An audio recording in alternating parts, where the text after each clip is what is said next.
Okay, one more time. You got this. Shake it off, buddy. Shake it off.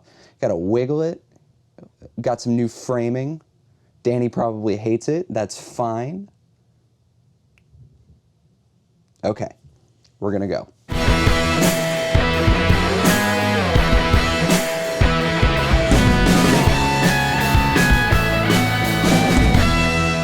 Welcome to Vinyl Reckoning. Just Matt again. I'm right here. Nobody else is around me. Well, they are. They're just behind the camera.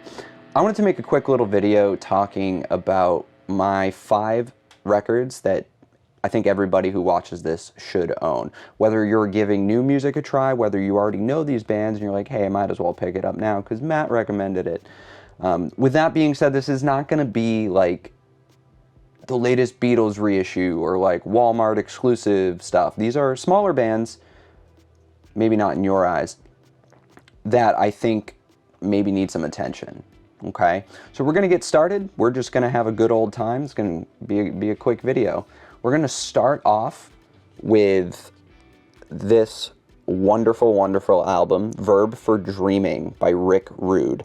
Rick Rude actually comes from my home state, and I've known their drummer since we were, I don't know, 11 or 12 years old. I found out he had a band, fell in love with their first album, but I genuinely think Verb for Dreaming is their best. I think it's more polished, more refined. I'd say if you were into like early Tiger's Jaw, Sincere Engineer, bands like that, I think you'll really, really enjoy Rick Rude.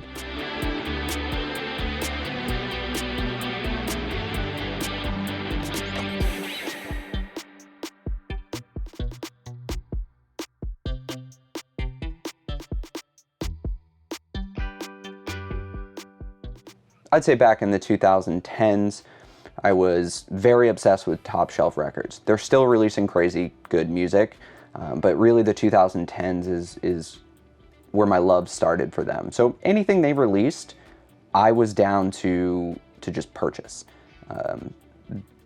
Early on, they started kind of pushing this band called Toe, Fell in Love.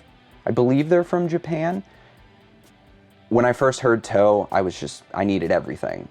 And at the time they were reissuing their entire discography, so every time they put one out, I'd grab it.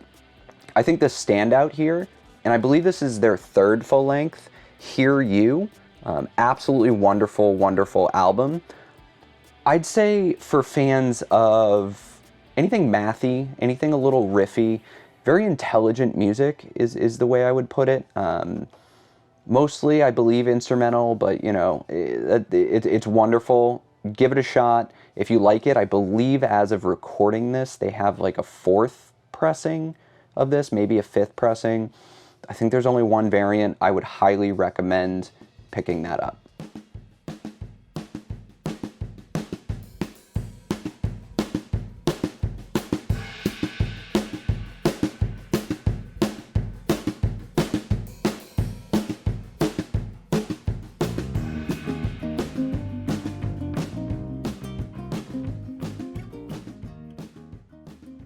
So I think we're going with the theme of I know a lot of drummers. Again, Sneeze.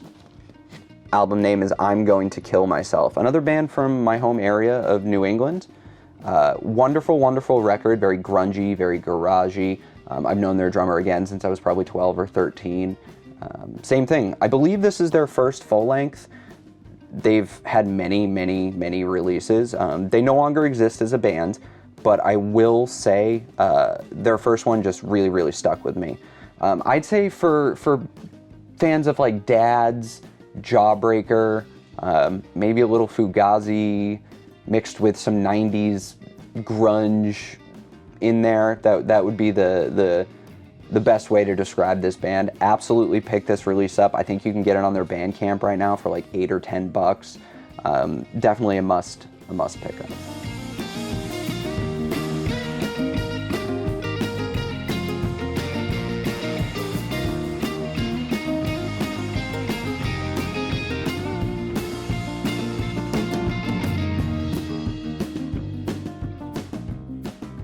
On to number 4 in no particular order. You, me, and everyone we know, Party for the Grown and Sexy.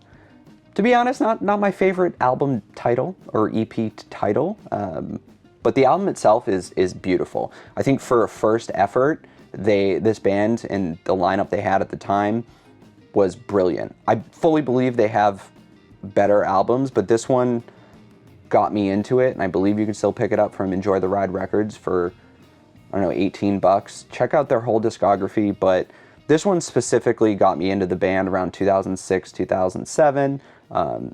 If you know this band, they got a crazy history, and Ben, their singer, who is a dear friend of mine, did a lot for me as a photographer back in the early 2000s. Let's support this band in any way we can. Truly, truly a wonderful set of people in the band right now. And yeah, listen to their whole discography. It's beautiful.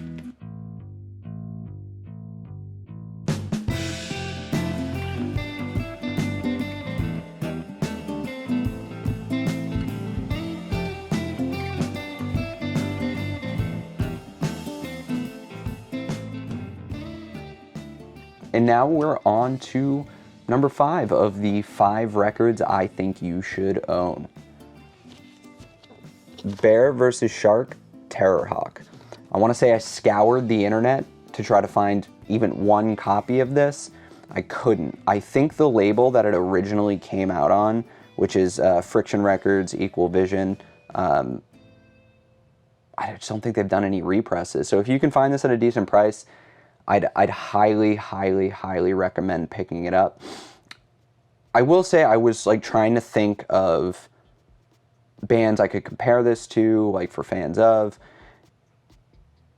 This is a band that stands on its own. The only band I'm going to compare them to is the band they formed after this, which is Bars of Gold. Same singer. I'm not sure, how many other members came over from Bear vs. Shark. But check out Bars of Gold. But specifically, if you can pick up this record, please, please do so.